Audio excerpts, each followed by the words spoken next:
Lors de ma dernière vidéo, je vous ai parlé de saucisson, un sujet trop clivant.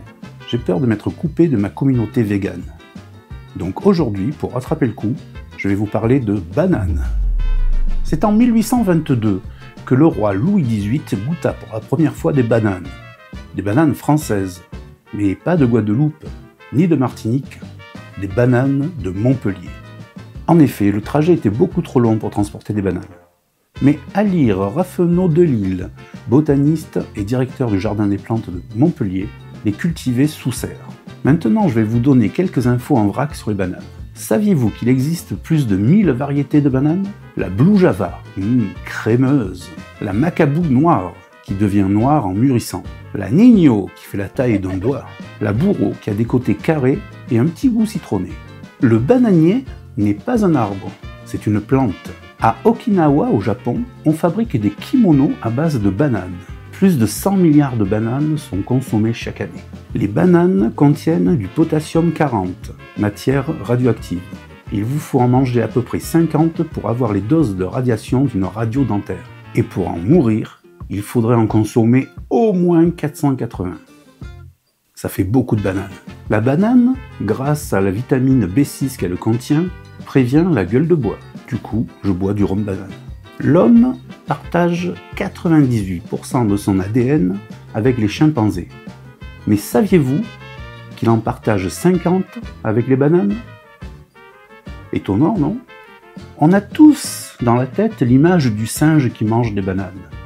Mais saviez-vous que c'est faux? Professeur en anthropologie biologique à l'université de Berkeley, Katharine Milton a étudié les primates, et notamment leur régime alimentaire. Le constat est sans appel, pas de banane. Deux facteurs à cela. La banane comestible est une banane cultivée et domestiquée. Les singes ne la trouvent pas dans la nature. Et deuxièmement, la banane contiendrait trop de sucre pour les dents des singes. Savez-vous pourquoi les bonbons à la banane, ou en règle générale tout ce qui est aromatisé à la banane, n'a pas vraiment le goût de la banane? Je vous explique. C'est au 19e siècle que l'on crée les premiers arômes bananes, que l'on utilise toujours d'ailleurs. Mais à cette époque-là, la variété de banane la plus fréquente était la Gros Michel. Mais dans les années 50 et 60, elle a été remplacée par la Cavendish. En effet, la Cavendish est plus résistante à un certain champignon qui détruisait les récoltes. Et c'est pour ça que les bonbons à la banane sont aromatisés à la Gros Michel. Et que nous connaissons le goût des Cavendish. Dans la cuisine ayurvédique, l'association de la banane et des agrumes est déconseillée. Cela engendrerait des maux de tête et des nausées. L'association de la banane avec des viennoiseries engendrerait des troubles digestifs. Avec le lait, elle perturberait la flore intestinale, ce qui pourrait provoquer rhume, toux et congestion. Il faut éviter aussi de la consommer avec des aliments riches en protéines. Cela engendrerait de la fermentation et des gaz dans le tube digestif. En revanche, je n'ai trouvé aucune contre-indication dans la cuisine ayurvédique contre le Nutella et la banane. En 2016, dans un marché aux poissons au sud de Bombay, Gopi, un jeune homme de 25 ans, vole une chaîne en or à une femme. Des passants viennent en aide à cette femme en détresse et, après une course-poursuite, rattrape Gopi et le passe à tabac. Pendant sa fuite, Gopi a eu le temps d'avaler la chaîne en or. Une fois arrêté, la police a pu confirmer ça puisqu'ils lui ont fait passer des radios à l'hôpital. La seule chose à faire, c'était attendre que Gopi puisse rendre la chaîne. Impatients, les policiers décidèrent de gaver Gopi pour accélérer un peu le processus. Ils l'ont forcé à avaler 4 douzaines de bananes. Très tôt le lendemain matin, 4 policiers accompagnent Gopi pour la restitution. La scène fut filmée.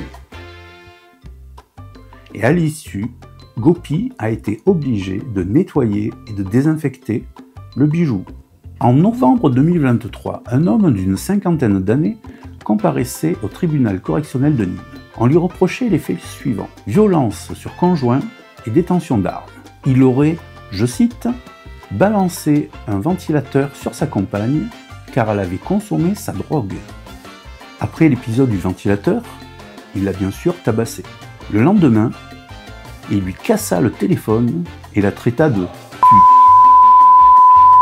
C'en était trop. Perdre sa progression à Candy Crush a poussé la femme à porter plainte. Sa défense au tribunal fut la suivante. C'est pas moi, j'ai rien fait. Elle a glissé sur une peau de banane. Quand le président du tribunal lui demande pourquoi il a jeté un ventilateur sur sa compagne, il répondra « Je ne comprends pas en quoi ça vous concerne ». L'homme, qui avait déjà 39 mentions sur son casier judiciaire, a été condamné à 18 mois de prison ferme.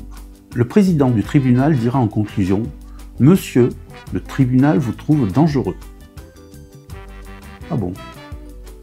En 2024, dans une livraison de bananes prévue pour l'enseigne Grand Frais, un employé découvre plusieurs dizaines de kilos de cocaïne.